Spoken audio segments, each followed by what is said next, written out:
तोरा शरम नहीं क्या आवत? एगो ड्राइवर से चक्कर चलावत रहीस। टका ड्राइवर इंसान ना होले। देखा पापा जेकरा से हम प्यार करेनी बहुत बढ़िया लड़का हुआ। प्यार करनी मन तो करता, एगो तो दोसर जात ओहू में ड्राइवर। उ कुछ हो के हमरा इससे फर्क नहीं खे पड़त। हम ओकरा से बहुत प्यार करेनी। आ सुनी रौरो फायदा ओकरा से हमरो फायदा बा। कौची फायदा बारे कौची? 5 साल हो गई। का तू हमरा के 1 रुपया खर्चा देले बड़ा? काम में खर्चा ना लगेला? ऊ के देला? बाबा से पूछ ल।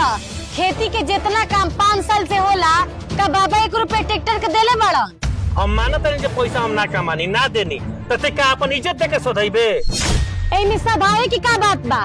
ऊ हमनी के घर अपने घर मानेलन। ओही से जब मन करला तब बुआवेलन। आ ऊ बाबा के भी बहुत इज्जत करेलन। बाबा के जौन मन करे तौन ले आवेलन, खियावेलन, पियावेलन।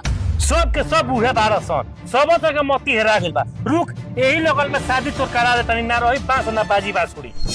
पापा कैसे शादी कर देबा? पैसा रखले बड़ा। पापा तू हमार जबरदस्ती शादी करे के कोशिश मत करिह, ना तो तू हमार मरल मुंह देखबा। तते मोरिए काहे की जा सब खिचवे खत्म हो जा।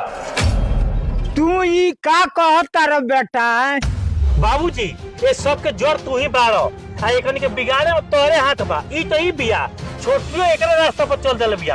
अब हम 1 मिनट घर में नहीं रह सकत। हम घर छोड़ के जाता नहीं।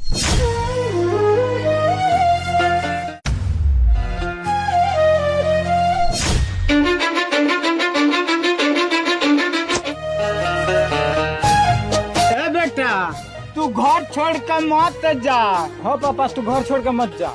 ना हो जवना घर के अपन इज्जत प्रतिष्ठा ना होके, ओकर गांव में मान सम्मान ना होके, वो घर में हम 1 मिनट नहीं रुक सकत। हम जाता नहीं।